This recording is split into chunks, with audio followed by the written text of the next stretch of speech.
Assalamualaikum warahmatullahi wabarakatuh. Suaranya sudah terdengar jelas belum? Waalaikumsalam warahmatullahi wabarakatuh. Jelas, Bu. Warahmatullahi wabarakatuh. Kita mulai ya. Hari ini kita akan mempelajari mengenai integral tak tentu, di mana dasar-dasar integral tak tentunya sudah saya sampaikan di minggu lalu, mengenai integral fungsi transenden, kemudian aturan-aturan dari integral berbentuk fungsi pangkat, dan lain sebagainya.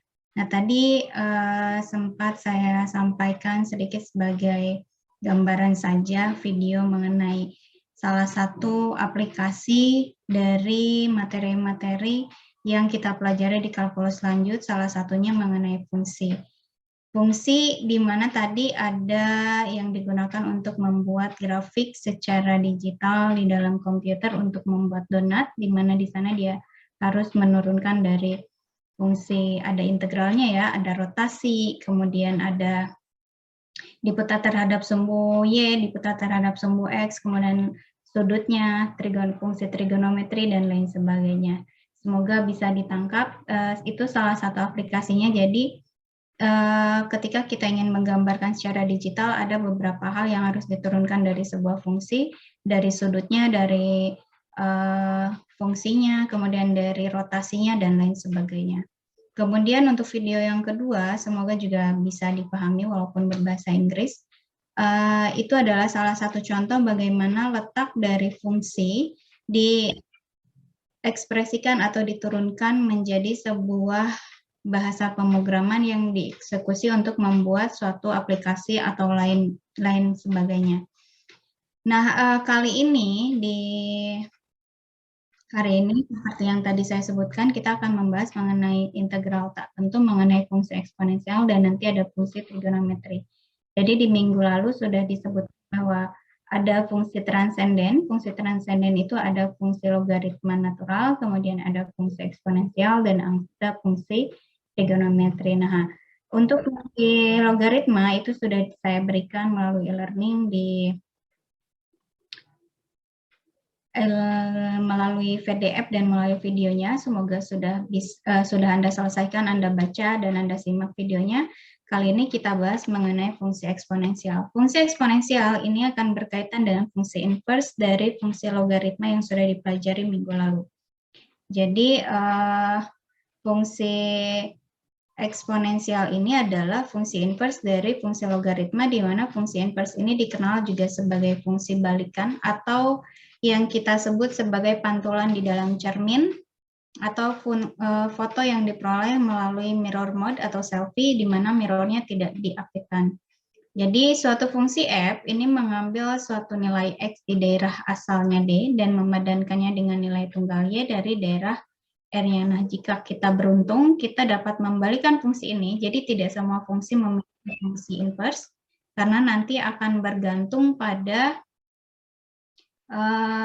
daerah asalnya. Nah, di sini jika kita beruntung dan memang jika daerah asalnya memenuhi, kita dapat membalikan fungsi ini, yakni untuk semua nilai Y dalam R dapat secara pasti kembali dan mendapatkan nilai X di tempat dia berasal. Fungsi baru ini yang mengambil Y dan memadankannya dengan X dinyatakan dengan F pangkat minus 1, maksud saya yang disebut sebagai fungsi balikan atau fungsi inverse. Jadi, kalau kita gambarkan dalam sebuah diagram, dua himpunan. Nah, di sini, jika kita memiliki fungsi F, F ini adalah fungsi yang memetakan elemen di himpunan A terhadap elemen di himpunan B, maka inverse itu adalah fungsi yang menghubungkan elemen di himpunan B ke himpunan A-nya. Jadi balikannya, yang tadinya arahnya dari A ke B, di fungsi inverse itu arahnya dari B ke A. Ini ada elemennya, kita memiliki fungsi A, fungsi B, kemudian elemennya ada A, B, C, kemudian dipetakan terhadap B-nya, yaitu 1, 2, 3, melalui sebuah fungsi. Fungsi ini yang biasa kita temukan sebagai misalnya fx kuadrat, kemudian x pangkat 3 ditambah 3, dan seterusnya. Ini pasti sudah Anda pelajari di kalkulus di semester lalu.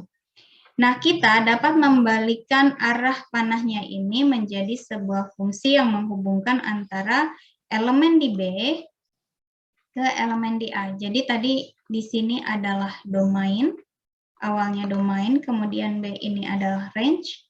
Nanti B akan berubah menjadi domain, sedangkan A-nya berubah menjadi range. Kemudian arahnya berubah dari B ke A. Nanti fungsinya disebut sebagai fungsi inverse yang ditulis sebagai F inverse. F pangkat minus 1. Ingat, F inverse X ini bukan sama dengan 1/fx yang dipelajari di kalkulus, di mana diketahui X pangkat minus 1 itu adalah 1/x.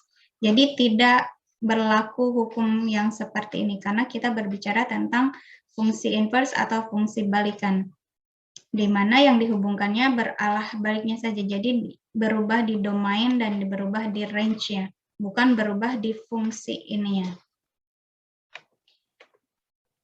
Sebagai contoh, seperti yang selalu saya contohkan di awal juga sudah saya sebutkan, fungsi balikan ini yang paling simpelnya adalah ketika kita bercermin, pantulannya adalah fungsi inverse, di mana posisinya di sini, ini misalnya kita anggap sebagai cermin, persamaan Y sama dengan X, kemudian diri kita sendiri ketika berkaca itu kita sebut sebagai fungsi Y sama dengan Fx, kemudian pantulan di dalam cerminnya itu adalah F inverse-nya, di mana yang tadinya ini posisi tangan kanan, di dalam cermin berubah menjadi tangan kiri. Kemudian yang B, ini misalnya posisi tangan kiri, di dalam cermin dia berubah menjadi tangan kanan. Nah, itu adalah simpelnya definisi dari sebuah fungsi balikan atau fungsi inverse. Nah, contohnya yang paling mudah, misalnya kita memiliki fungsi X ditambah 4, dengan domainnya adalah A, yaitu 1, 2, 3, 4, dengan daerah hasilnya B, yaitu 5, 6, 7, 8, dapat ditunjukkan fungsinya adalah seperti ini. Jadi kita substitusikan setiap domain ini, 1 ditambah dengan 4, hasilnya adalah 5, di mana 5 ini adalah himpunan range-nya, jadi pasangannya 1,5.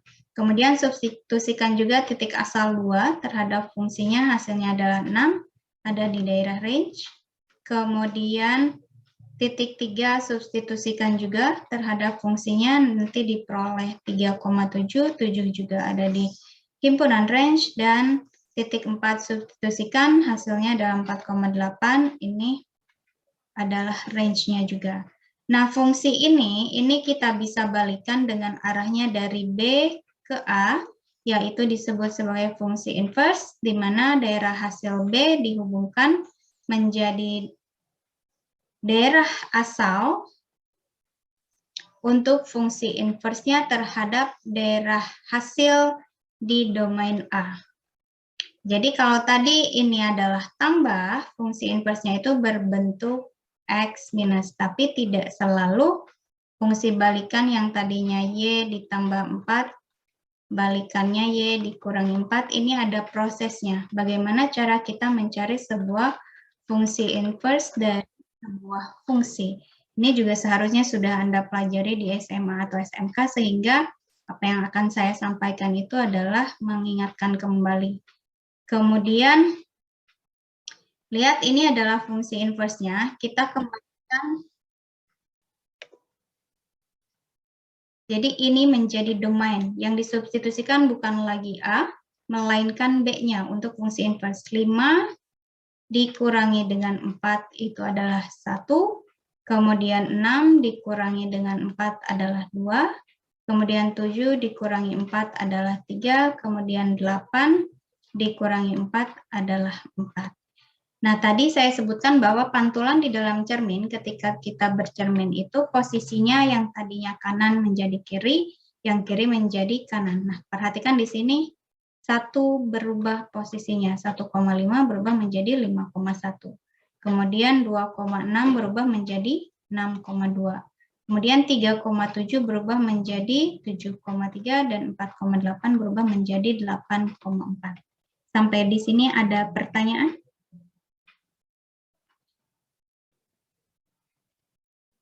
Ada pertanyaan?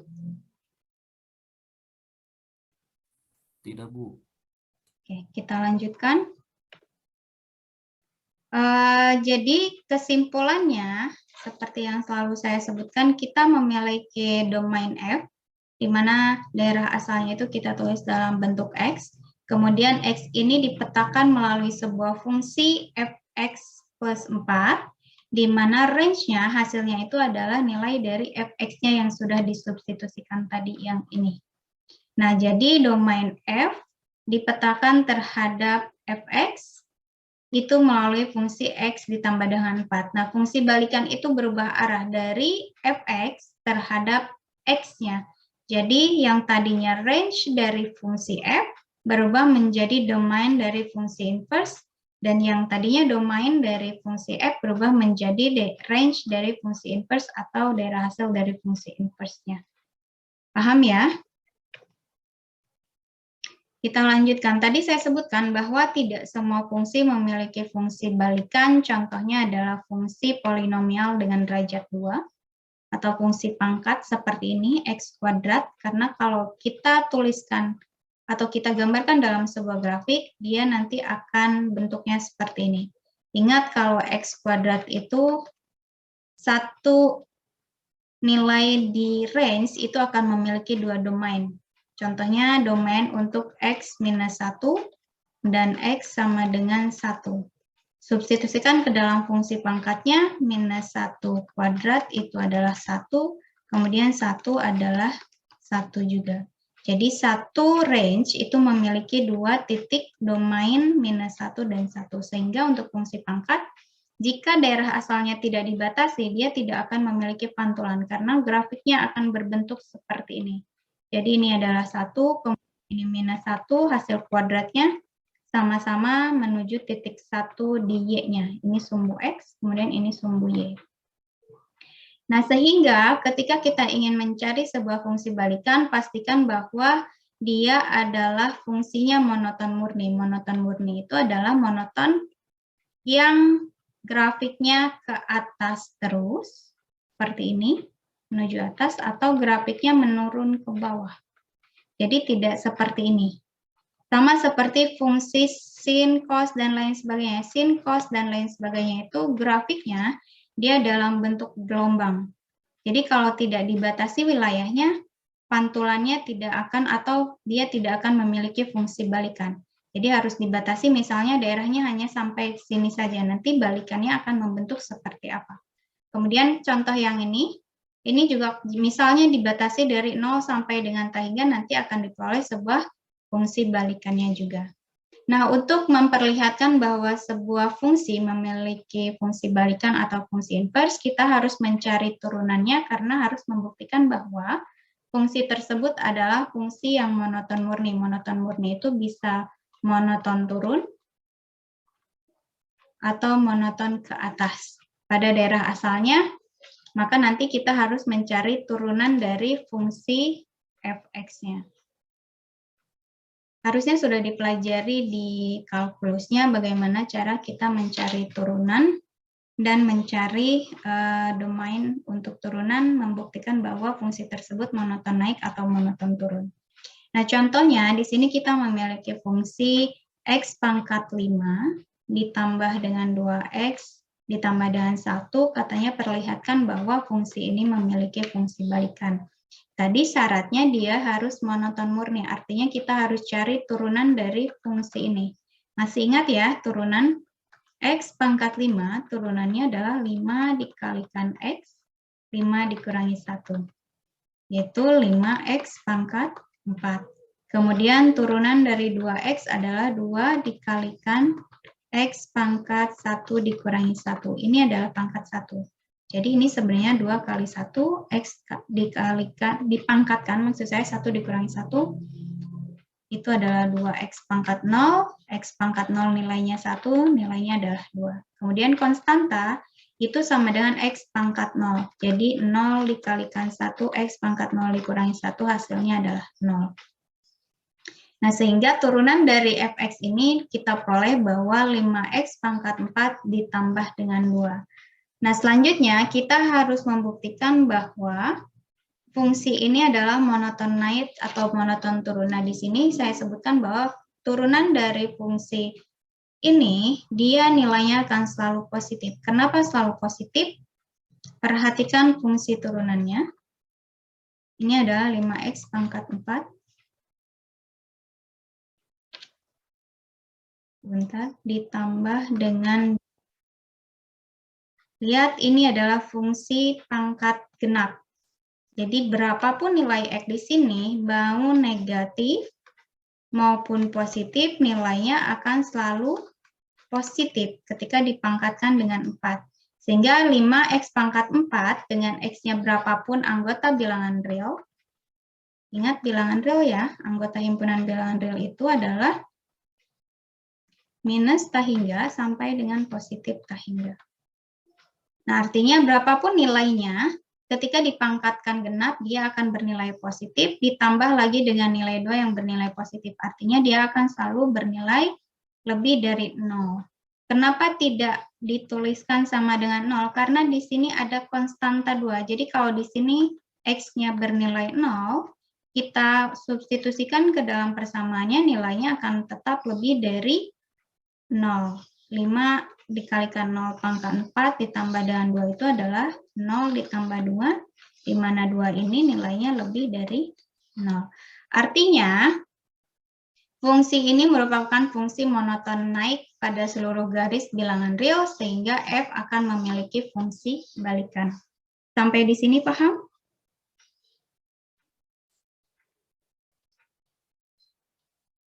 Ada pertanyaan nggak? Tidak, Bu.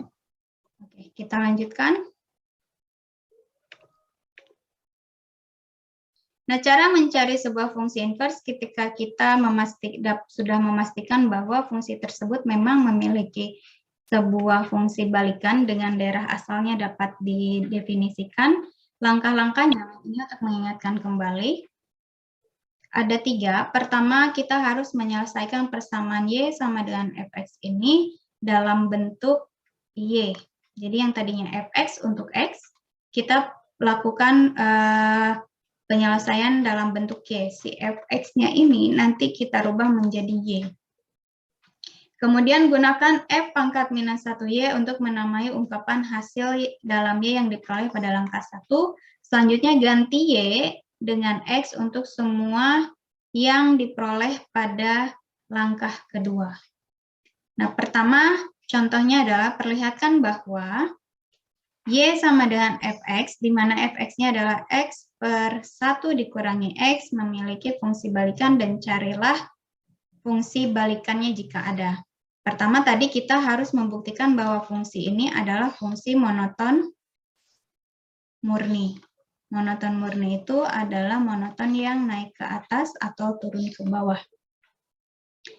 Nah, artinya kita harus mencari turunan pertama dari fungsi fx-nya atau y aksennya. Masih ingat cara mencari turunan di kalkulus? Cara mencari turunan fungsi rasional seperti ini, kita anggap pembilang ini sebagai U, kemudian penyebutnya sebagai V. Jadi nanti turunannya itu adalah U aksen V dikurangi U V aksen dibagi dengan V kuadrat. Nah, ini saya tuliskan U-nya adalah X, maka U aksen itu sama dengan 1. Kemudian V-nya adalah 1 dikurangi X. Turunannya V aksen sama dengan 0 dikurangi dengan minus 1, artinya minus 1. Nah, selanjutnya kita tuliskan turunannya. F aksen X atau Y aksen itu sama dengan, ikuti formulasi ini, U aksennya adalah 1, kemudian V-nya adalah 1 dikurangi X, kemudian dikurangi dengan UV aksen, U-nya adalah X, kemudian V aksennya adalah minus 1, dibagi dengan 1 dikurangi X dikuadratkan. Paham ya? Ini harusnya Anda ingat karena seharusnya sudah dipelajari di kalkulusnya. Kemudian baru kita akan memperoleh nilai, ini Anda kalikan semuanya, 1 dikurangi X, kemudian ditambah dengan minus kali minus, X dibagi dengan 1 dikurangi X kuadrat. Hasilnya adalah 1 per 1 dikurangi X dikuadratkan. Nah, kemudian kita harus membuktikan bahwa fungsi ini apakah monoton naik atau monoton turun. Nah, ini dapat dikatakan dia monoton naik ketika nilai X-nya tidak sama dengan 1. Nah, ini yang tadi kita peroleh, turunannya adalah 1 dibagi dengan 1 dikurangi dengan X dikuadratkan. Ingat, turunan ini akan memiliki nilai ketika penyebutnya tidak sama dengan 0. Saya harap Anda masih ingat di kalkulusnya, penyebut itu tidak boleh sama dengan 0. Artinya X ini tidak boleh sama dengan 1. 1 dikurangi X dikurangi 1 dikurangi X ini tidak boleh sama dengan 0. Artinya X ini sama-sama tidak boleh sama dengan 1. Sehingga nanti nilainya akan selalu bernilai positif. Kenapa akan selalu bernilai positif? Karena di sini pangkatnya kuadrat. Jadi nilai ini, penyebut ini akan merupakan X anggota bilangan real, tetapi X-nya tidak boleh sama dengan 1. Nah, berapapun nilai bilangan realnya, nanti akan hasilnya dikuadratkan, akan selalu menghasilkan nilai yang positif. Positif dibagi dengan positif, nilainya akan selalu lebih dari 0. Nah, artinya kita sebut sebagai fungsi tersebut memang monoton naik, atau monoton murni naik ke atas. Artinya dia memiliki fungsi balikan. Nah, selanjutnya ketika kita sudah dapat pastikan bahwa fungsi tersebut memiliki fungsi balikan atau fungsi inverse, kita selesaikan persamaan tersebut ke dalam fungsi Y, tadi di langkah pertamanya. Jadi di langkah pertama, fx tadi dirubah menjadi Y, sehingga nanti Y sama dengan X dibagi dengan 1 dikurangi X. Nah, ini pindah ruas, saya yakin Anda bisa. Y dikalikan 1 dikurangi X sama dengan X. Nanti tinggal kalikan masing-masing. Y dikali 1 adalah Y dikalikan minus X adalah minus XY. Kemudian sama dengan X, sisanya yang ini. Selanjutnya, yang memiliki suku yang sama kita dekatkan, X pindah ke sini, kemudian Y pindah ke kanan. Kenapa ini menjadi positif? Y dikurangi XY sama dengan X. Ini pindah ke sini. Minus XY, yang ini pindah ke sebelah sini. Positif berubah menjadi negatif, kemudian yang ini positif berubah menjadi negatif. Selanjutnya kedua ruas ini kita kalikan dengan negatif 1 agar positif. Negatif dikalikan negatif adalah positif, kemudian negatif kali negatif adalah positif, negatif dikali negatif juga positif, sehingga akan diperoleh XY ditambah dengan X sama dengan Y. Kedua ini memiliki suku yang sama, yaitu sama-sama memiliki suku X, sehingga X-nya dikeluarkan. Jadi X dibagi dengan X nilainya adalah 1, kemudian XY dibagi dengan X, X-nya dicoret, hasilnya adalah Y. Nanti akan diperoleh X dikali 1 ditambah dengan Y sama dengan Y. Baru kita dapat memperoleh 1 plus Y ini, pindahkan ruasnya, akan diperoleh X sama dengan Y per 1 ditambah dengan Y. Nah, langkah keduanya tadi dikatakan bahwa notasi X itu dirubah menjadi F inverse Y. Jadi X ini nanti berubah menjadi F inverse Y. Selanjutnya, setelah dirubah menjadi F inverse Y, semua suku Y dirubah ke dalam suku X kembali. Seperti ini. Jadi tadi ini kita rubah menjadi X, yang ini rubah menjadi X, ini juga rubah menjadi X. Jadi akan kita peroleh fungsi balikan untuk X-nya adalah X dibagi dengan 1 plus X. Sampai sini paham ya? Kita lanjutkan. Nah, selain kita mencari fungsi inverse, kita juga dapat mencari turunan dari fungsi inverse-nya. Nah, untuk mencari turunan dari fungsi inverse, sebenarnya tidak perlu langsung mencari inverse-nya terlebih dahulu, karena nanti kita bisa mencari menggunakan turunan pertama dari fungsi fx-nya itu sendiri. Jadi, jika f terdiferensiasikan dan monoton murni pada selang I ini adalah domainnya, tadi di mana X-nya itu adalah anggota himpunan bilangan real. Jika turunannya tidak sama dengan 0 di suatu titik X tertentu dalam interval domain tadi, maka F inverse itu dapat terdiferensiasikan atau dapat diturunkan di titik yang berpadanan dengan Y sama dengan Fx dalam daerah hasil F, dan turunannya adalah 1 per turunan dari fx-nya. Jadi turunan dari fungsi inverse itu adalah turunan 1 dibagi dengan turunan dari fungsi fx-nya itu sendiri. Atau dituliskan yang tadinya dy per dx, turunan dari f inverse itu adalah dx per dy, yaitu 1 per dy per dx-nya. Contohnya seperti ini. Misalkan kita memiliki fungsi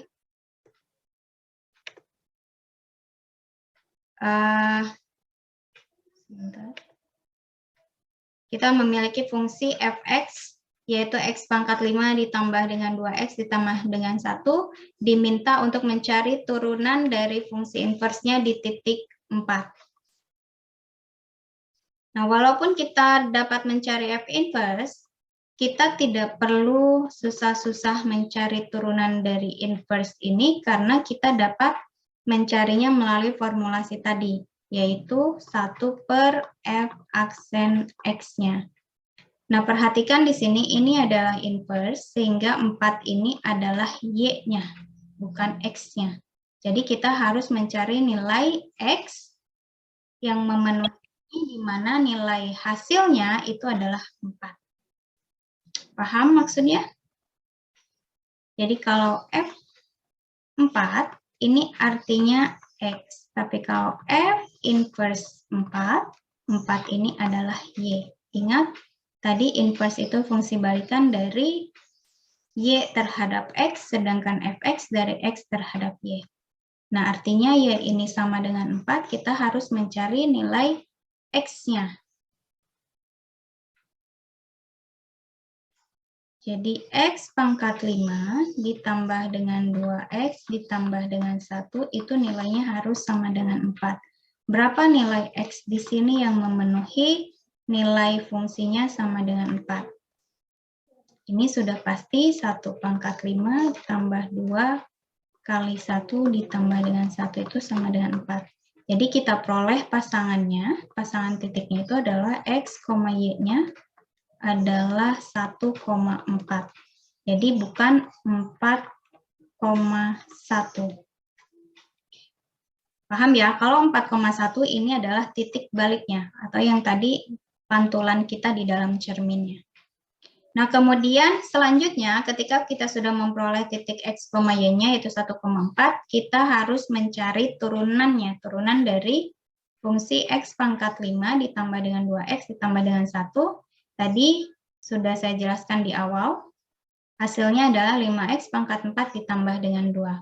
Nah, kemudian turunannya tadi adalah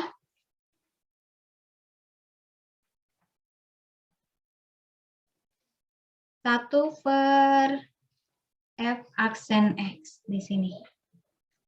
Jadi 1 per turunannya adalah 5X pangkat 4, ini 5X pangkat 4 ditambah 2, substitusikan titik X-nya di sini. Jadi bukan 4 yang disubstitusikan. Sini Y sama dengan 4, yang disubstitusikannya adalah X sama dengan 1-nya. Hasilnya kita peroleh turunan dari fungsi inverse di titik Y sama dengan 4 itu adalah 1/7. Sampai sini ada yang ingin ditanyakan?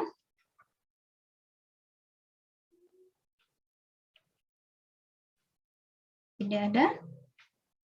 Kalau tidak ada, kita lanjutkan. Tadi saya sebutkan bahwa fungsi eksponen itu adalah fungsi balikan atau fungsi inverse dari fungsi logaritma natural yang sudah saya berikan materinya di e-learning minggu lalu. Nah, di sini inverse dari logaritma natural itu disebut eksponen asli dan dinyatakan atau ditulis sebagai exp, di mana X ini akan sama dengan IXPY atau biasanya ditulis E pangkat Y jika dan hanya jika Y-nya ini sama dengan ln X. Jadi IXP itu bisa ditulis sebagai E. Pengertian yang sama dari referensi lain, jadi IXPX ini hanya beda penggunaan posisi X dan Y-nya saja. Kalau definisi pertama kita tuliskannya X, definisi kedua itu adalah Y. Kemudian yang di sini dirubah menjadi X-nya, sama saja. Jika dan hanya jika X-nya itu adalah ln Y. Jadi hanya penggunaan peubah atau variabel X dan Y-nya saja. Jadi X ini akan sama dengan E pangkat Y atau IXPY jika dan hanya jika Y-nya itu sama dengan ln X-nya. Jadi kalau di dalam cermin, pantulannya adalah seperti ini, selalu yang tadi saya contohkan. Nah, berdasarkan definisi ini, maka IXP ln X itu nilainya akan sama dengan X untuk X lebih dari 0. Ingat, IXP ln X, tadi katanya nilainya sama dengan X. Artinya IXP ln ini nilainya sama dengan 1. Kemudian, ln IXPY sama dengan Y untuk semua Y. Ini juga sama. Ln IXP itu nilainya sama dengan 1. Ini nilainya sama dengan 1. Nah, oleh karena IXP dan ln ini adalah fungsi balikan, maka grafik IXPX dan Y sama dengan ln X, ini akan sama dengan cerminan atau pantulan dari garis Y sama dengan X. Jadi ini adalah cerminnya, kemudian ini adalah fungsi IXP-nya, kemudian pantulannya adalah fungsi ln-nya. Paham ya? Jadi titiknya berubah. Yang tadinya kanan berubah kiri, yang kiri berubah menjadi kanan. Nah, sifat dari fungsi eksponensial huruf E ini adalah bilangan real positif unik sedemikian rupa sehingga tadi saya sebutkan ln E atau ln IXP atau IXP ln itu nilainya sama dengan 1. Sama juga disebutkan bahwa E itu adalah IXP 1 atau sudah jelas ya, E ini adalah E pangkat 1, yaitu IXP 1. Kemudian, fungsi eksponen asli juga didefinisikan sebagai sebuah limit, yaitu dari 1/1 ditambah X dipangkatkan dengan X, di mana N-nya menuju tak hingga. Kemudian, definisi lain mengatakan bahwa epsilon juga atau IXP atau eksponen itu adalah limit dari N menuju tak hingga dari fungsi 1 ditambah dengan 1/X pangkat X. Ini lihat fungsinya sedikit berbeda, tapi nanti menghasilkan nilai eksponen yang sama. Masih ingat ya limit itu apa? Limit itu adalah mencari jumlah dari titik yang mendekati titik tertentu ketika titik X-nya itu tidak dapat didefinisikan. Jadi yang ini bukan maksudnya limit di titik 1, tetapi limit mendekati 1. Ini disubstitusikan nilainya akan mendekati nilai 2. Kemudian substitusikan lagi sampai dengan fungsi yang keduanya dari definisi yang kedua tadi, nilainya akan sama 1 ditambah dengan 1 dibagi 1 dipangkatkan dengan 1, hasilnya adalah 2. Terus Anda substitusikan sampai menuju tahingga, tadi dikatakan menuju tahingga, nanti dia akan mendekati nilai yang sama. Contohnya di sini. Nah, berdasarkan hasil perhitungan limit, maka sama halnya dengan yang disebutkan oleh semua referensi dari Purcell, Lois-Little, kemudian Pau, Robert Oman, dan lain sebagainya. E itu adalah bilangan alam disebutnya, yang nilainya adalah 2,71 sekian, yang setara dengan 2,72. Ingat, tanda ini bergelombang tidak sama dengan ini. Jadi tanda bergelombang ini menyatakan mendekati, kalau ini sama dengan di titik itu memang pasti 2,72. Oh, yang ini mendekati 2,72. Sama seperti V 3,1414 seterusnya. Nah, ini adalah bilangan epsilon. Jadi kalau epsilon ingin Anda tuliskan dalam bentuk angka, itu nilainya mendekati 2,72. Gunakan 2,72. Nah, selanjutnya ada sifat fungsi eksponen asli. Jadi, di dalam fungsi eksponen asli sama seperti logaritma sebenarnya, tetapi berbeda posisinya saja. Kalau di logaritma ln A dikali ln B, kalau di sini E pangkat A dikalikan dengan E pangkat B itu nanti hasilnya E pangkat A ditambah dengan B. Kemudian E pangkat A dibagi dengan E pangkat B itu nilainya A dikurangi dengan B. Sama ya, ln A dibagi dengan ln B, nanti ln A dikurangi dengan ln B. Jadi tidak berbeda jauh, hanya saja A dan B-nya ini adalah pangkat kalau di dalam eksponennya. Kemudian turunan dari sebuah eksponen, ini saya ingatkan kembali dari kalkulusnya, turunan dari sebuah eksponen itu adalah E pangkat X itu sendiri. Jadi kalau U-nya ini dalam bentuk fungsi bisa X kuadrat ditambah 2. Nanti turunannya adalah E pangkat U dikalikan dengan turunan dari X kuadrat ditambah dengan 2-nya. Misalnya E pangkat X kuadrat ditambah 2, ini kita sebut sebagai U. Cari U aksennya, itu adalah 2X. Nanti E pangkat X kuadrat ditambah 2 dikalikan dengan 2X. Ini adalah turunan dari EU-nya. Diferensial X terhadap EU-nya. Jadi hasilnya adalah 2X dikalikan E pangkat X kuadrat ditambah 2. Jadi kalau ini, kenapa hanya E pangkat X? Karena turunan dari X itu adalah 1. Di sini kalikan 1, hasilnya tetap E pangkat X.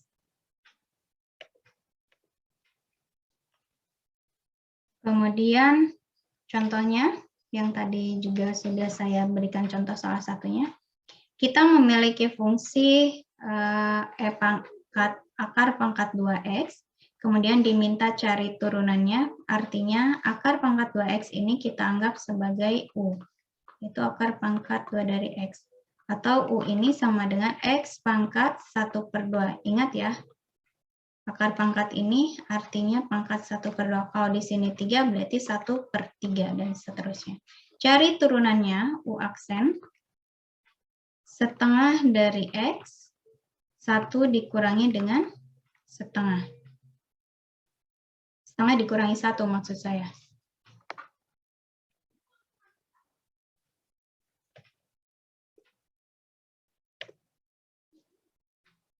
Setengah dikurangi dengan 1, artinya setengah X pangkat minus setengah. Atau hasilnya adalah 1/2 akar X. Nah, artinya kita cari turunannya. E pangkat U, ini tetap, tadi turunannya adalah E pangkat U dikalikan dengan U aksen. Ini adalah turunan dari U aksen ya, atau turunan dari U-nya. Kemudian E pangkat U-nya tetap, E pangkat akar pangkat U dari X, turunannya adalah ini. Sama saja.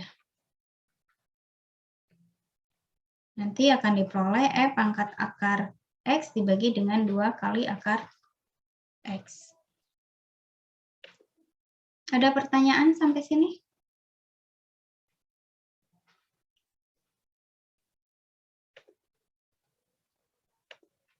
Tidak ada?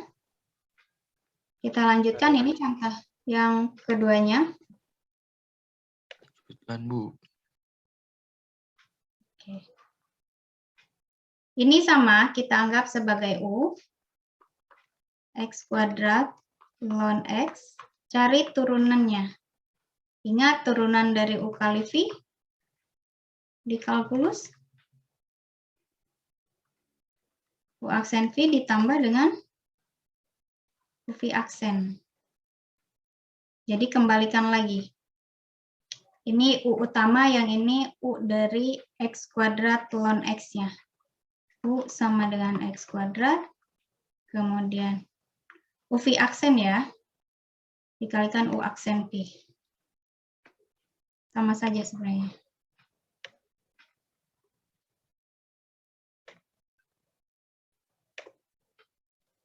Turunannya adalah 2X, kemudian V-nya adalah ln X, turunan dari ln di minggu lalu 1/X. Tinggal substitusikan ke sini. U aksen utama, yang ini, hasilnya adalah U V aksen. E pangkat U kali U aksen. Sebentar. Suaranya masih jelas tidak? Di saya muncul bandwidth-nya menurun. Masih jelas? Jelas, Bu. Jelas ya. Jelas, Bu. Jelas. Bu. Jelas, Bu. Jelas, Bu. Oke, kita lanjutkan. Jelas, U Bu. aksen ini sama dengan U aksen utama, turunan U aksen utama, U V aksen. U-nya tadi adalah X kuadrat, kemudian V aksennya adalah 1/X, ditambah dengan U aksennya 2X, dikalikan dengan V-nya, yaitu ln X. Nah, baru nanti turunan dari U aksen ini disubstitusikan ke dalam turunan dari fungsi E pangkat X kuadrat ln X. Jadi ini adalah E pangkat U-nya, kemudian yang ini adalah U aksennya. Paham ya? Ini tinggal Anda coret, sisanya adalah X, kemudian ini 2X ln X tetap. Nah, tadi gunakan sama-sama memiliki X di sini. Gunakan sifat dari logaritma nantinya. Ini sama-sama memiliki X, keluarkan X dibagi X nilainya 1, 2X dibagi X nilainya adalah 2. Kemudian gunakan sifat logaritma di minggu lalu. 2 ln X itu berubah menjadi ln X kuadrat. Paham ya?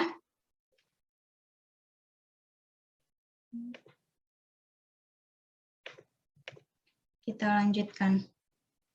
Nah, baru kita memasuki integralnya. Jadi kalau tadi baru kita bahas tentang fungsi eksponen itu adalah fungsi balikan dari logaritma, kemudian cara mencari turunannya, karena nanti akan berkaitan dengan integralnya juga berkaitan dengan turunannya tadi. Di proses mencari integralnya, kita akan membutuhkan turunan dari fungsi eksponensialnya.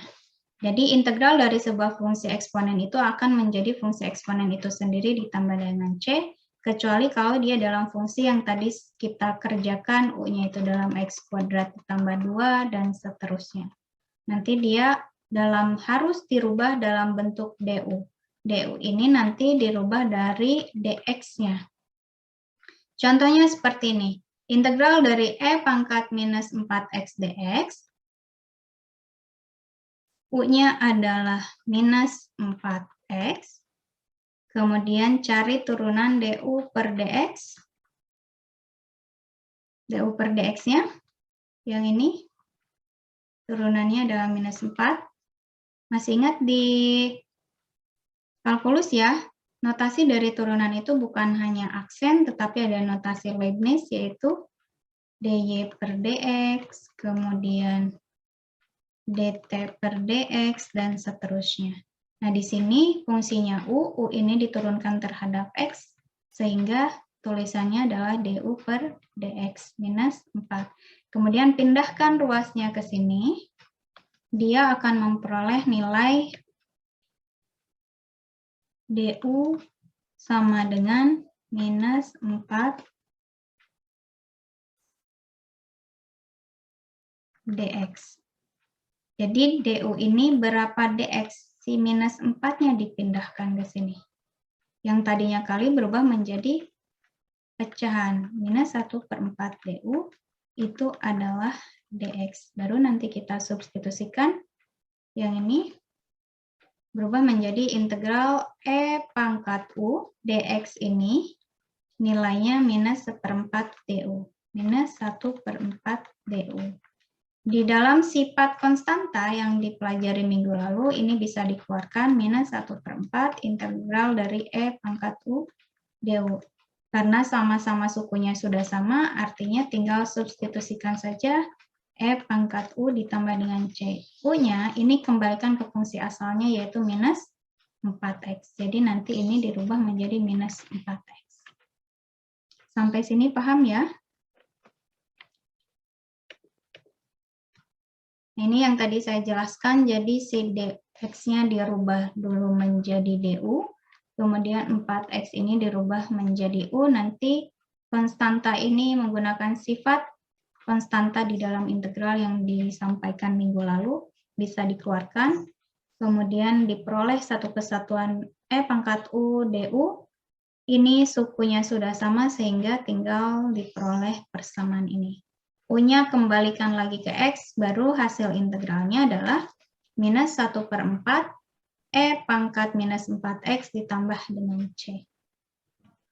Nah, contoh selanjutnya, kita memiliki fungsi integral integral X dari dikalikan, maksud saya X dikali E pangkat minus 3X kuadrat. Sama seperti tadi, ini kita misalkan sebagai U. U-nya adalah minus 3X kuadrat.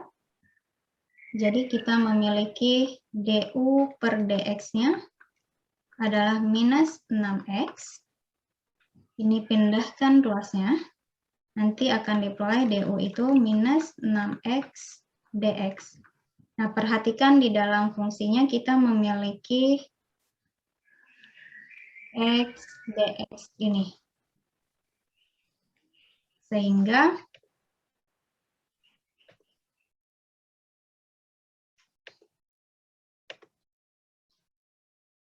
ini harus dipindahkan karena kita akan merubah X dx ini menjadi berapa DU. Yang ini dirubah menjadi berapa DU.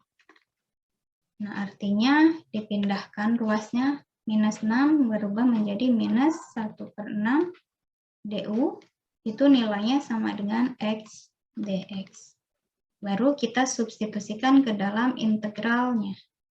X dx ini tadi nilainya minus 1/6 DU. Kemudian ini adalah U, sehingga berubah menjadi U.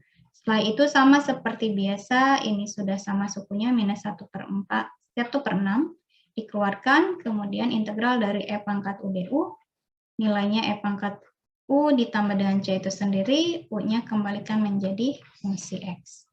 Jadi jika memiliki bertemu dengan permasalahan atau persoalan eksponen di mana di depannya ada X, kemudian pangkatnya itu dalam bentuk fungsi X, perhatikan nanti ubah X dan DX ini dalam bentuk DU, sehingga yang dipindahkan dari ruas ini hanya konstantanya saja, tidak dengan X-nya. Nah, selanjutnya, fungsi eksponen dan logaritma umum itu ada bedanya. Jadi untuk nilai A yang lebih dari 0 dan sembarang bilangan real X, A pangkat X ini nilainya akan sama dengan E pangkat R ln X. Jadi fungsi logaritma umum itu adalah A pangkat X. Yang Anda pelajari di logaritma umum di SMA atau SMK ada A, log B, dan seterusnya. Nah, di sini fungsi logaritma umum itu berlaku ketika A-nya lebih dari 0 dan sembarangan bilang real X, A pangkat X itu nilainya akan sama dengan E pangkat R ln X-nya. Nah, ini adalah sifat-sifat dari fungsi bilangan, fungsi logaritma umum maksud saya. Dengan catatan ketika A-nya lebih dari 0, B lebih dari 0, dan X dan Y-nya adalah bilangan real, maka ketika kita temui A pangkat X, A pangkat Y, nanti nilainya akan sama dengan A, X plus Y. Ini sama seperti logaritma natural, sifat logaritma natural, dan tadi sifat eksponennya. Yang ini dikalikan, jadi pangkat dipangkatkan lagi dikalikan, kalau yang ini A pangkat X ditambah dengan Y, karena dikalikan. Kalau yang ini pangkat dipangkatkan, berarti dikalikan, bukan ditambahkan seperti ini. Kemudian A per B dipangkatkan X, nanti nilainya akan sama dengan A pangkat X dibagi dengan B pangkat X. Yang ini A pangkat X per A pangkat Y, nanti nilainya adalah A dikurangi Y, AB pangkat X, jika dipisahkan nilainya A pangkat X dan B pangkat X. Jadi sebenarnya antara logaritma umum, eksponensial, dan logaritma natural, sifat-sifatnya itu mirip dan similar, atau hampir sama. Nah, sifat dari logaritma umum atau A pangkat X, turunannya adalah A pangkat X dari ln A. Jadi turunan dari A pangkat X itu adalah A pangkat X ln A, sedangkan integralnya adalah 1 per ln A dikalikan dengan A pangkat X ditambah C dengan catatan A-nya itu tidak sama dengan 1. Ingat, ln 1 itu sama dengan 0.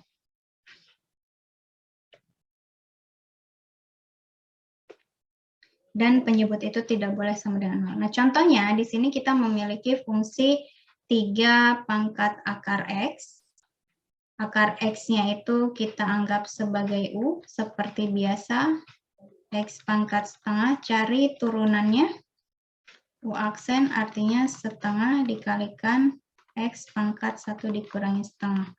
Atau nanti akan diperoleh 1 per 2 akar X. Nah, sehingga turunannya adalah, tadi katanya, A pangkat X ln A.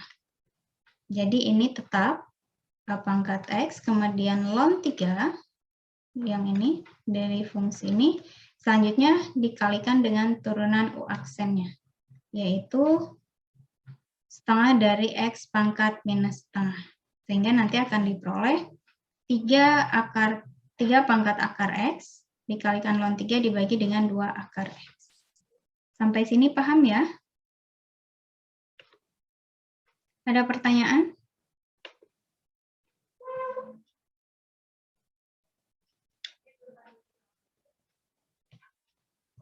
Kalau tidak ada, kita lanjutkan. Tadi kita mencari turunan, kali ini kita mencari integral. Di sini integral A pangkat X dx itu adalah 1 per ln A dikalikan dengan A pangkat X ditambah dengan C dengan catatan A-nya tidak sama dengan 0. Nah, seperti biasa kita harus selalu memisalkan atau mengumpamakan sebagai suku U. Ini adalah A pangkat X-nya, A-nya adalah 2, kemudian U-nya adalah X pangkat 3. Artinya kita nanti harus merubah satu kesatuan X kuadrat dx ini dalam bentuk du untuk mempermudahnya. Jadi kita harus mencari turunan dari U. Turunan dari ini, du per dx, U diturunkan terhadap X, nilainya akan sama dengan 3x kuadrat. Ini pindah ruas, nanti akan menjadi du sama dengan 3x kuadrat dx. Yang kita cari adalah x kuadrat dx-nya, sehingga 3 ini harus dipindah ruasnya. Jadi 1 per 3 du itu nilainya adalah x kuadrat dx.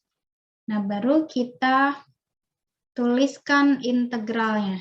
Tadi integralnya adalah A pangkat U dikalikan 1 per ln A dikalikan dengan A pangkat X-nya. Jadi kita rubah dulu, ini adalah 2 pangkat U kemudian dx kuadrat dx-nya itu berubah menjadi sepertiga du, yang ini. Sepertiga ini keluarkan karena sebuah konstanta. Artinya nanti kita memiliki integral dari 2 du. Tadi integral dari a pangkat x itu adalah dx, itu adalah 1 per ln a dikalikan dengan a pangkat x-nya. Ini a-nya, sehingga kita memperoleh bahwa a-nya itu adalah 2. Ln a, ini ln 2, dengan a pangkat u, yaitu 2 pangkat u. U-nya kembalikan lagi menjadi x pangkat 3, sehingga kita memperoleh integral dari 2x pangkat 3x kuadrat dx, itu adalah 2x pangkat 3 dibagi dengan 3 ln 2 ditambah dengan c. Paham ya?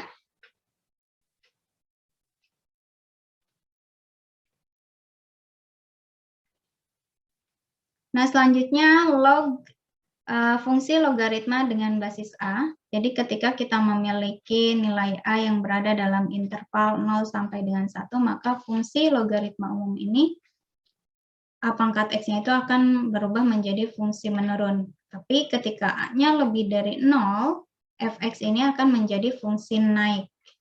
Nah, dalam dua kasus tersebut, fx memiliki fungsi balikan yang dinamakan dengan logaritma terhadap basis A ini yang mungkin sering Anda temui di SMA atau SMK-nya. Jadi jika A adalah bilangan positif bukan 1, maka Y sama dengan log dengan basis A, log X dengan basis A, maksud saya jika dan hanya jika X-nya itu adalah A pangkat Y. Jadi Y ini adalah log X berbasis A, jika dan hanya jika si X ini adalah A pangkat Y. Jadi A pangkat Y.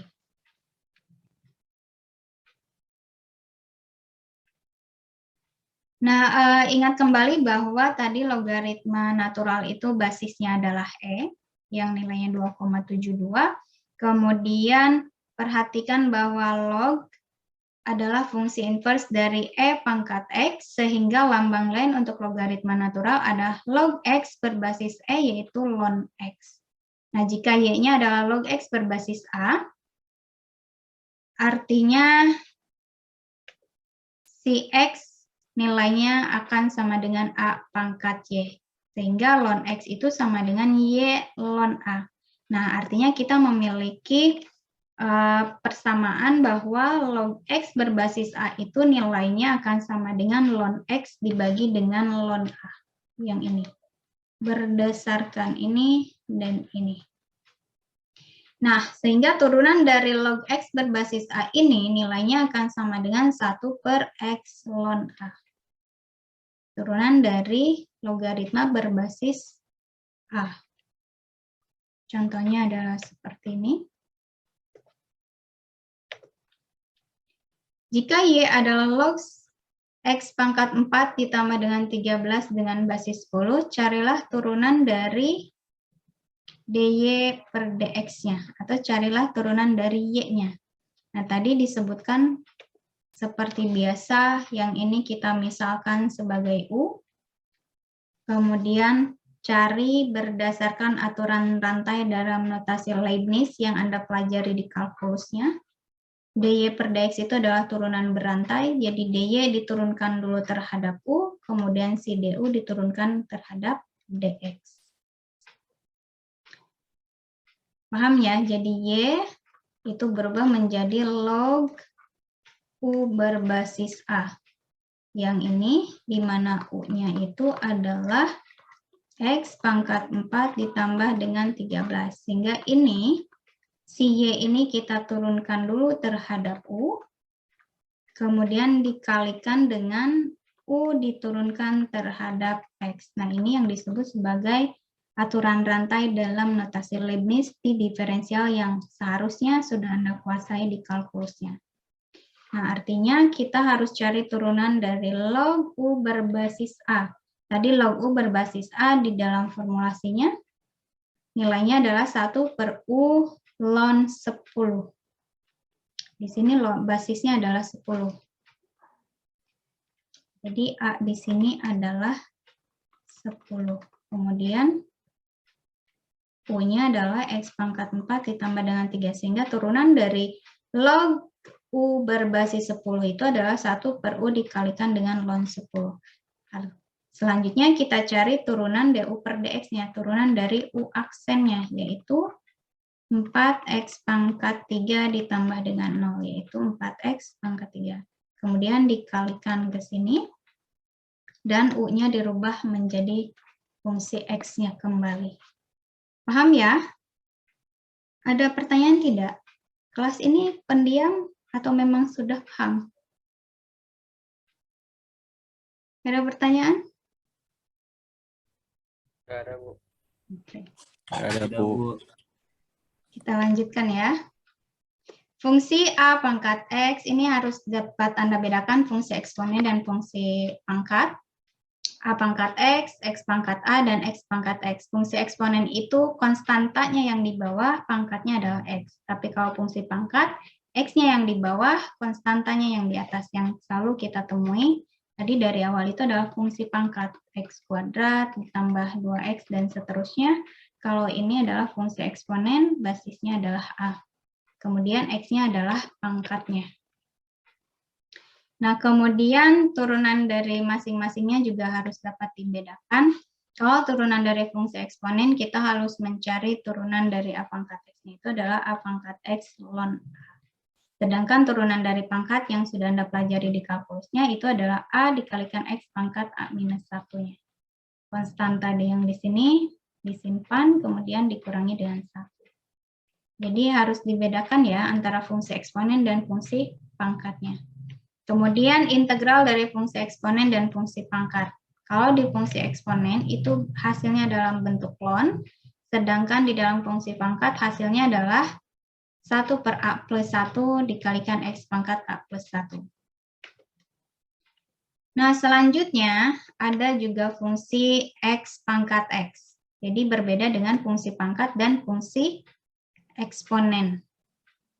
X pangkat X, misalnya di sini jika Y-nya adalah X pangkat X, kemudian X-nya lebih dari 0, maka nanti untuk penyelesaiannya kedua ruas ini kalikan dengan ln untuk mempermudah, karena nanti kita gunakan sifat logaritma natural yang sudah saya sampaikan di minggu lalu. Nanti akan berubah menjadi ln Y, kemudian ln X pangkat X. Di dalam fungsi sifat logaritma X ini dipindahkan ke depan. Nanti akan diperoleh. Baru cari turunan ini. Kedua ruasnya diturunkan.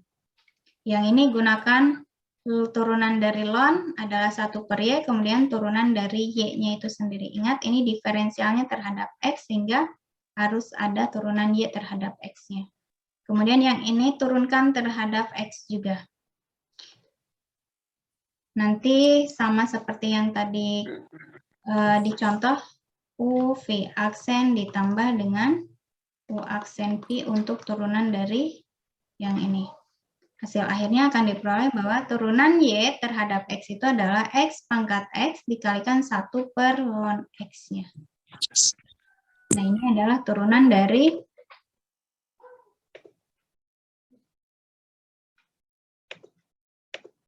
fungsi X pangkat X. Nah, contohnya adalah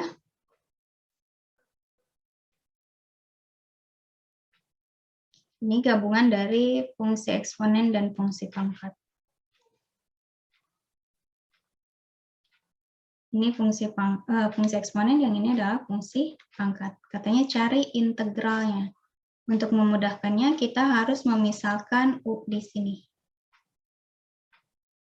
Nanti akan akan terlihat bahwa fungsi pangkat di sini adalah bagian dari DU, 1 per X kuadrat.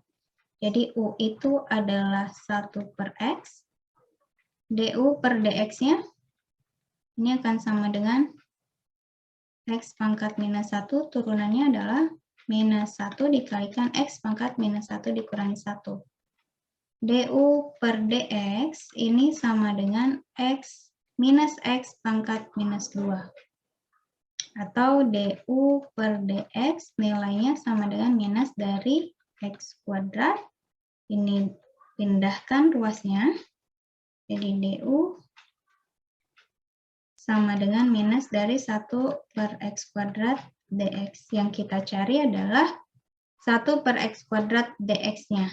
Artinya nilai 1 per X kuadrat DX itu adalah sama dengan minus DU. 1 per X kuadrat DX. Baru kita substitusikan ke dalam persamaannya. Jadi yang ini kita rubah menjadi U, kemudian 1 per X kuadrat, tadi sudah diperoleh nilainya adalah minus DU. Minusnya kita keluarkan, diperoleh 5U DU, tadi integral dari fungsi eksponen adalah A pangkat X-nya dibagi dengan ln A. Jadi 5 pangkat U dibagi dengan 5, kemudian U-nya dikembalikan lagi menjadi pangkat 1 per X. Paham ya? Kita lanjutkan sampai di sini. Sebelum dilanjutkan ke materi fungsi trigonometri, ada pertanyaan? Tidak ada?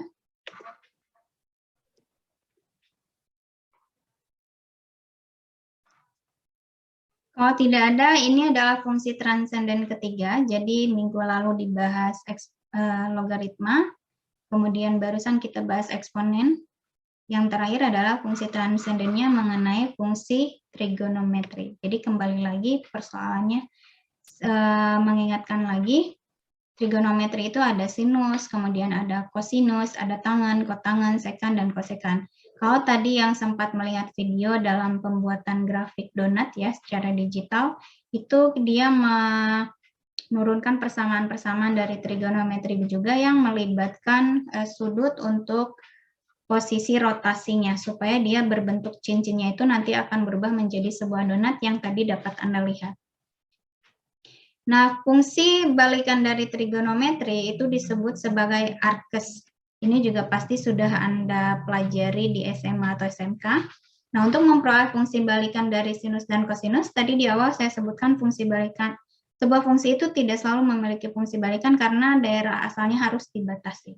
Nah, di sini untuk fungsi trigonometri, daerah asalnya itu dibatasi dari minus pi per 2 sampai dengan positif pi per 2. Jadi daerahnya itu adalah pi per 2 sampai dengan minus pi per 2 sampai dengan positif pi per 2 untuk arkesin. Jadi X adalah arkesin Y jika dan hanya jika Y-nya adalah sin X. Jadi sin X nanti nilainya berapa, maka X adalah kembalikan dari sin inverse Y-nya. Kemudian X adalah cos inverse Y atau arkes cos jika dan hanya jika Y adalah cos X di mana daerah asalnya dibatasi 0 sampai dengan V. Jadi seperti yang di awal saya jelaskan, ketika berbicara sinus dan kosinus, dia bentuknya akan seperti gelombang. Ini tidak akan memiliki pantulan atau fungsi inverse ketika daerah asalnya tidak dibatasi. Maka di sini ada pembatasan untuk fungsi balikan arkesin dan arkes cos. Untuk arkesin itu adalah minus pi per 2 sampai dengan pi per 2. Kemudian untuk arkes cos dia 0 sampai dengan pi. Nah ini lihat grafiknya. Jadi yang awal adalah fungsi sin.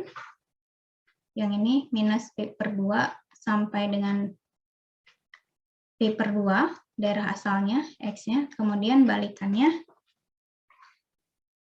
arkesinnya dapat dilihat seperti ini. Minus pi per 2, jadi pi per 2. Ingat tadi yang titik X berubah menjadi Y atau tangan kanan berubah jadi dengan tangan kiri. Seperti ini. Ini minus 1 menjadi domain.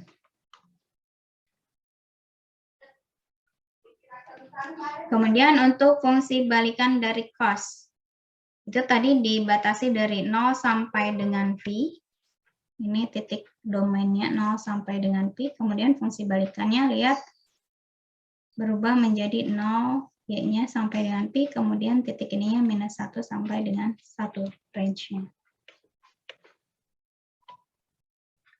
Nah contohnya hitunglah arcsin dari setengah akar 2, kemudian arcus cos dari minus setengah, cos dari arcus cos 0,6, dan arcsin dari sin 3π/2. Nah, ini untuk dapat mengerjakannya, Anda harus ingat kembali tabel sin cosnya. Jadi, saya tunjukkan lagi. Ini adalah daerahnya. Domain X-nya 0, π/6 sampai dengan V. Kemudian sin dan cos-nya nilainya sudah tertera di sini. Tadi yang dicari adalah arcsin dari setengah akar 2. Tadi dikatakan bahwa X itu akan sama dengan sin inverse dari Y ketika jika dan hanya jika Y-nya adalah sin dari X-nya. Jadi Anda harus mencari nilai X yang sin-nya adalah setengah akar 2. Ini nilai sin-nya. Cari di dalam sin X yang nilainya setengah akar 2, kemudian tarik X-nya adalah, nah ini dapat dilihat posisinya ada di sini. Artinya arcsin-nya adalah π/4. Jadi kalau setengah akar 2 ini adalah nilai sin-nya, maka arcsin adalah nilai X-nya. Kemudian arcus cos dari minus setengah sama. Cari yang nilai cos-nya setengah, kemudian tarik berapa nilai X-nya. Lihat cos-nya. Ini minus setengah. X-nya ada di 2π/3. Paham ya? Kemudian cos dari arcus cos 0,6. Ingat, cos inverse dari 0,6 itu adalah X, di mana sin dari X itu adalah 0, cos ya, maksud saya cos dari X itu adalah 0,6. Jadi kita memperoleh nilai Y, nilai X ini, kemudian X ini dikoskan lagi. Paham maksudnya? Jadi dikerjakan 2 kali. Yang ini kita cari, yang dari sini kita memperoleh X, cos X, tetap nilainya 0,6. Karena nilai 0,6 ini adalah cos dari X-nya. Cos inverse dari 0,6 itu adalah X, di mana cos X itu sama dengan 6. Jadi 0,6. Jadi kalau dikoskan lagi ya sudah pasti 0,6 itu sendiri. Atau berbicara dengan cermin, ini adalah cermin, ini adalah fungsi kita yang tadi, kemudian pantulannya di sini, yang ini dipantulkan lagi ke dalam cermin, ya pantulannya menjadi dirinya sendiri lagi, yaitu 0,6.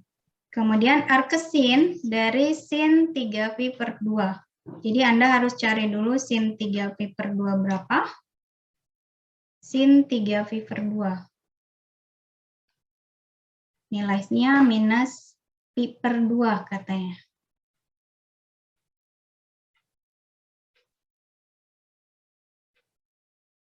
Sin dari 3π/2, kemudian cari arcusnya itu adalah minus π/2.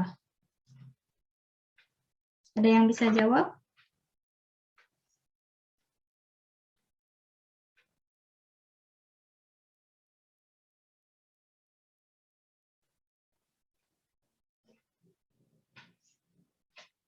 Ada yang bisa jawab?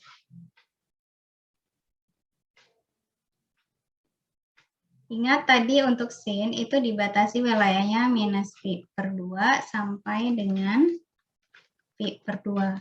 Jadi 3π/2 ini berada di kuadran ketiga, ya kalau Anda masih ingat, sehingga sama dengan nilainya minus π/2.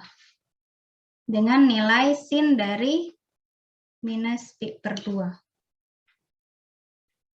Paham?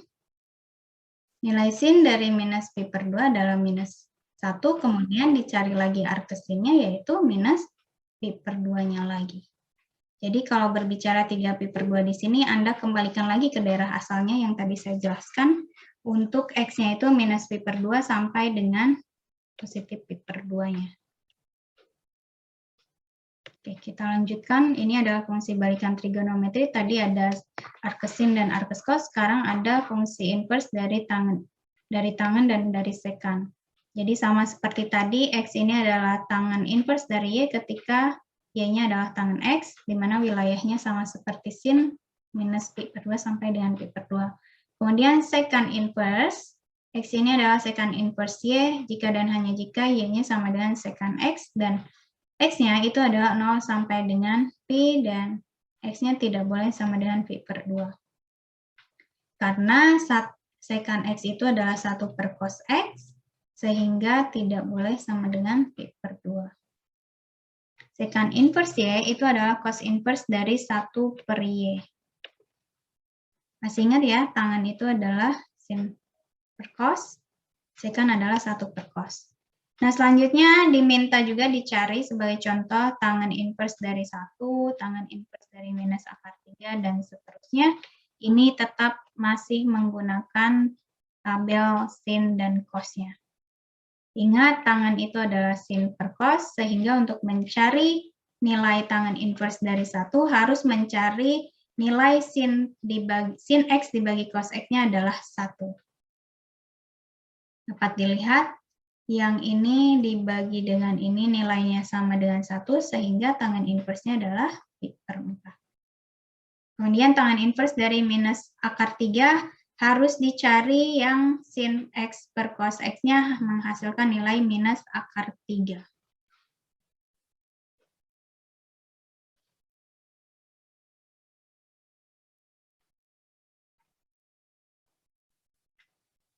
Yang mana?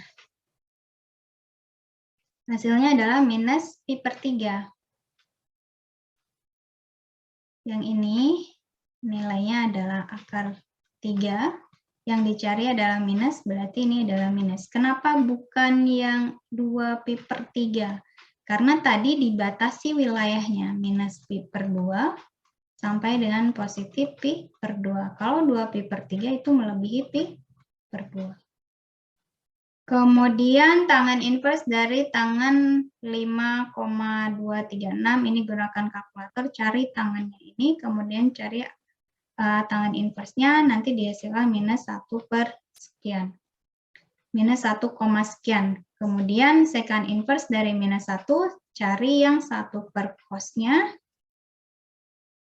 menghasilkan nilai minus 1.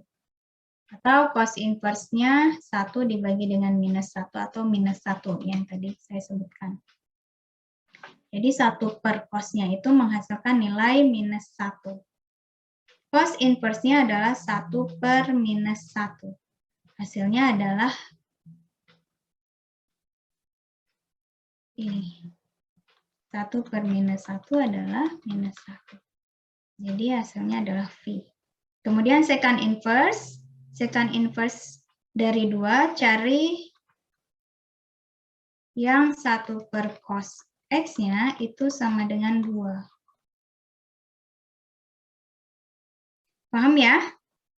Cos inverse-nya adalah setengah. Cari yang nilai cos-nya adalah setengah, berarti itu adalah nilai X-nya. Yang ini, cos-nya setengah, X-nya adalah pi per 3.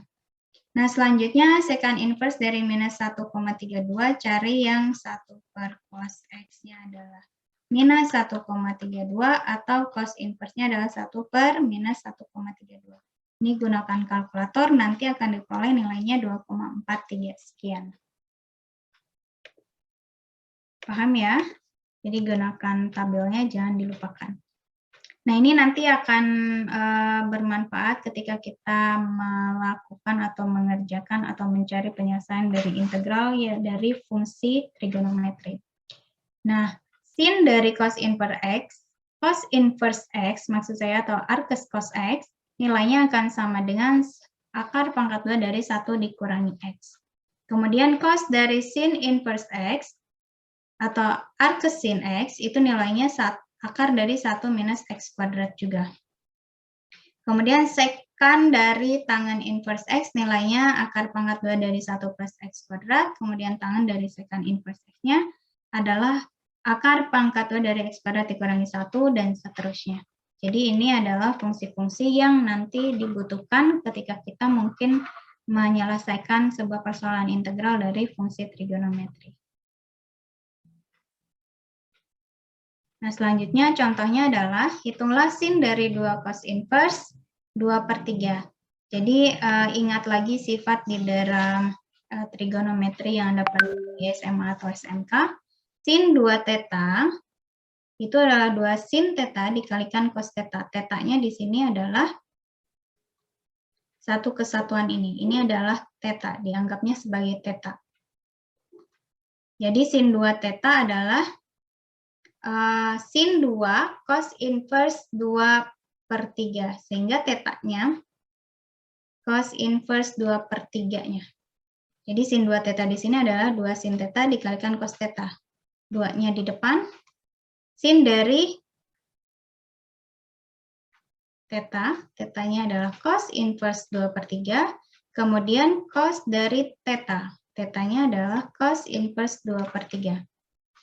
Paham ya? Jadi di sini sin dari 2 cos inverse 2/3 ini dianggap sebagai sin dari 2 theta, di mana tetanya itu adalah cos inverse dari 2/3. Nah, nanti tinggal disubstitusikan. Tetanya ini masih dalam bentuk cos, ini theta, kemudian yang ini juga theta, ini sesuai dengan sifat dalam trigonometrinya. Sehingga tinggal Anda cari menggunakan kalkulator atau menggunakan tabel yang tadi. 2 sin dari arkes cos 2/3, cari nilai X di sini berapa, kemudian nanti disinkan, akan diperoleh nilainya seperti ini. Kemudian yang cosnya di sini cari nilai cos inverse-nya X-nya berapa, yang hasil cosnya adalah 2/3, ini di sini hasilnya tetap 2/3 karena cos dari cos inverse. Nah, nanti diperoleh hasilnya adalah 4 akar pangkat 5. Jadi untuk dapat mampu mengerjakan fungsi trigonometri baik turunan atau mencari nilainya dari sudut dan lain sebagainya, jangan dilupakan lagi sifat-sifat dari fungsi trigonometrinya. Nah, selanjutnya ini adalah turunan dari trigonometri, turunan dari sin adalah cos, turunan dari cos adalah minus sin, jangan sampai terbalik.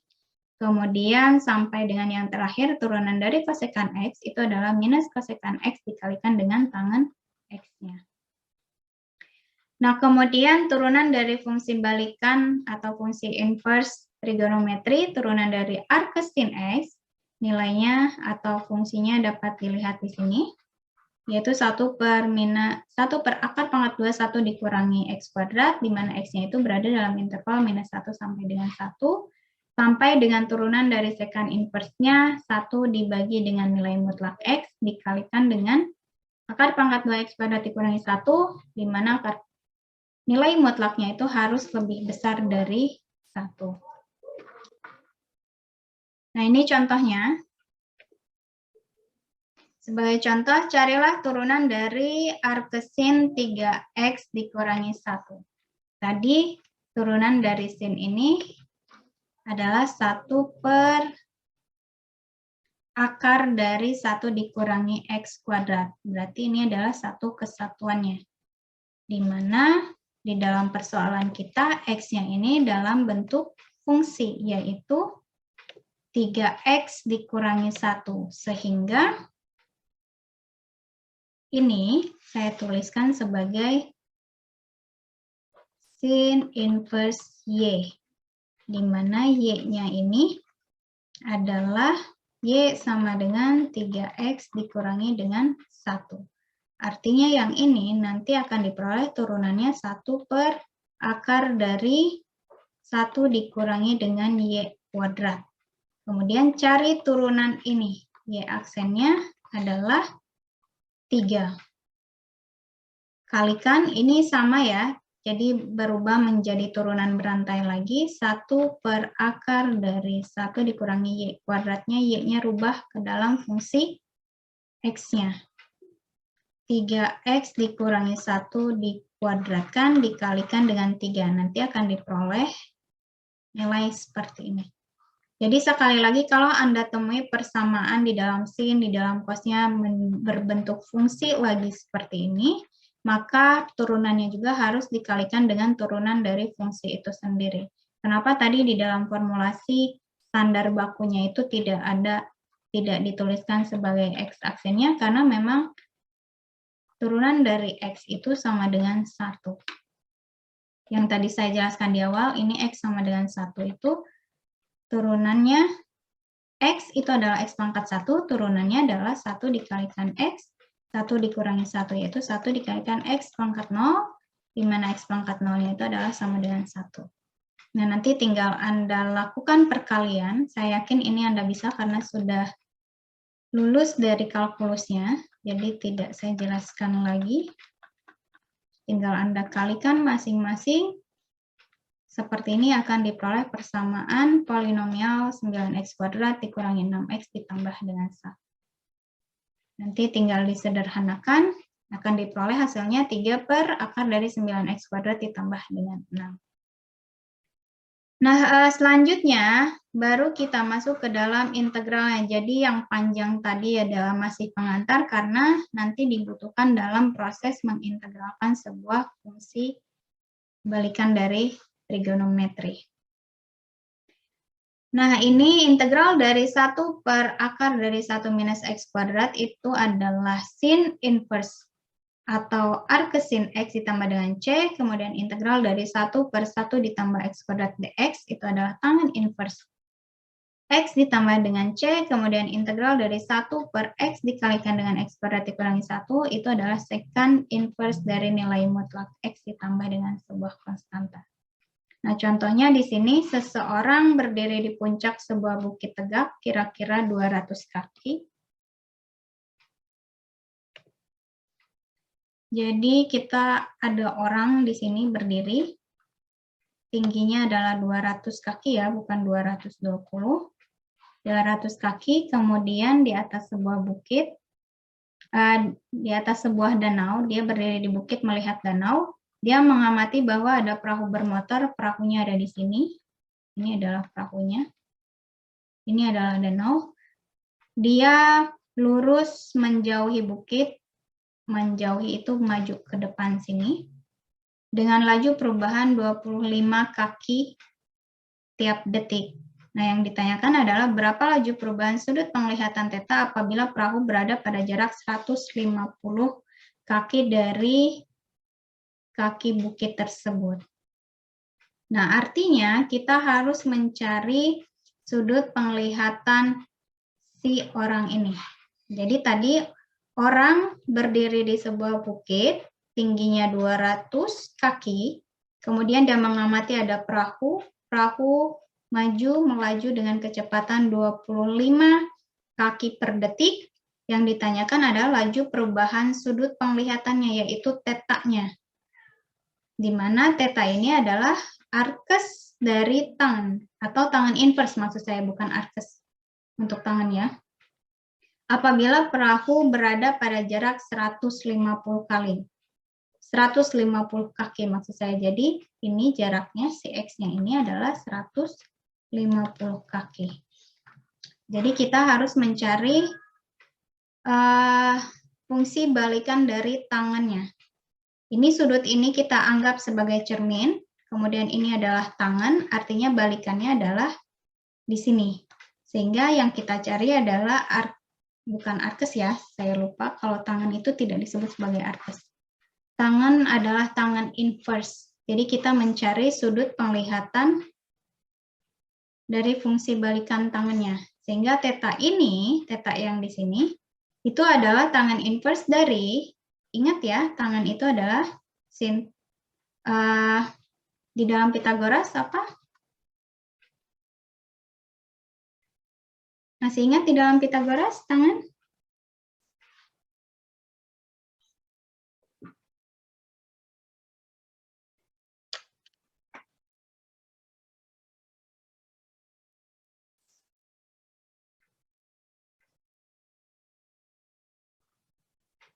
Ada yang bisa jawab di dalam Pitagoras tangan itu apa?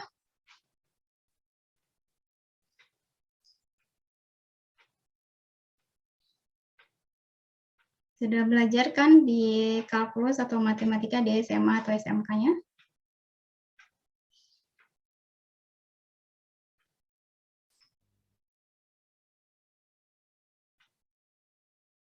Ada yang bisa jawab? Perbandingan nilai sin dan cos, Bu. Ya, kalau di dalam Pitagoras yang depan seperti ini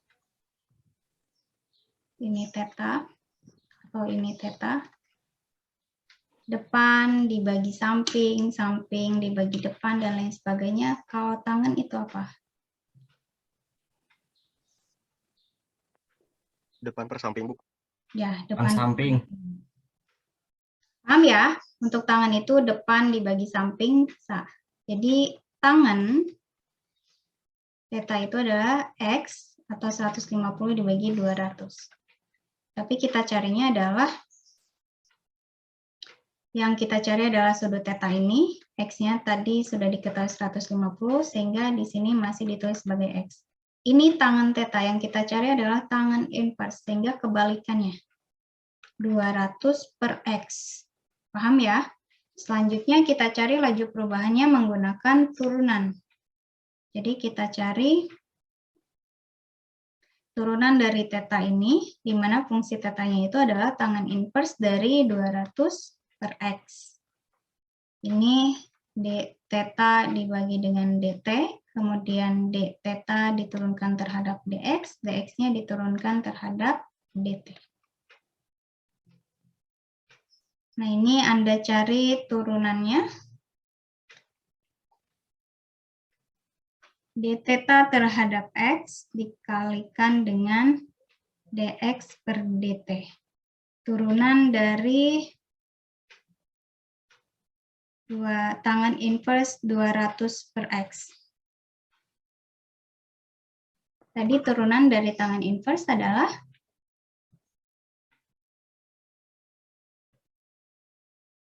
kembali lagi.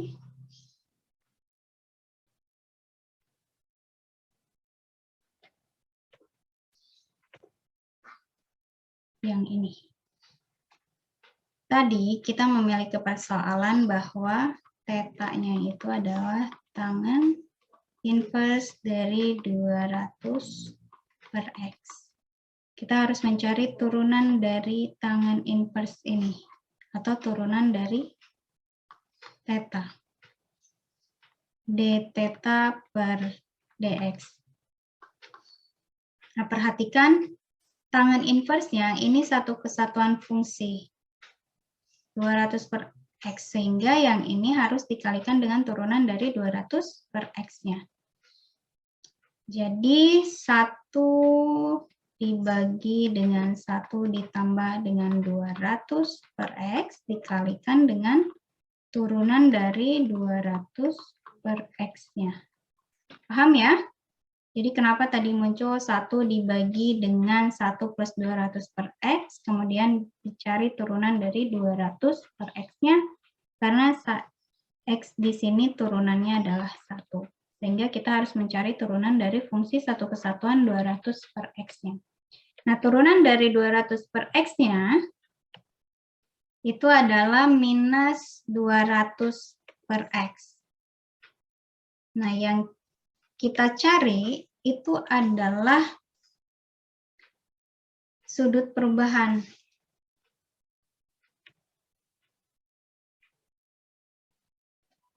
Oke, kita lanjutkan dulu yang ini, tinggal dikalikan ke sini. Kemudian ini juga sama, dikalikan nanti akan diperoleh nilainya adalah minus 200 per X kuadrat ditambah dengan 40.000 dikalikan dengan dx dt. Dx dt ingat di fisika, dx dt apa? Jarak dibagi waktu, itu adalah kecepatan.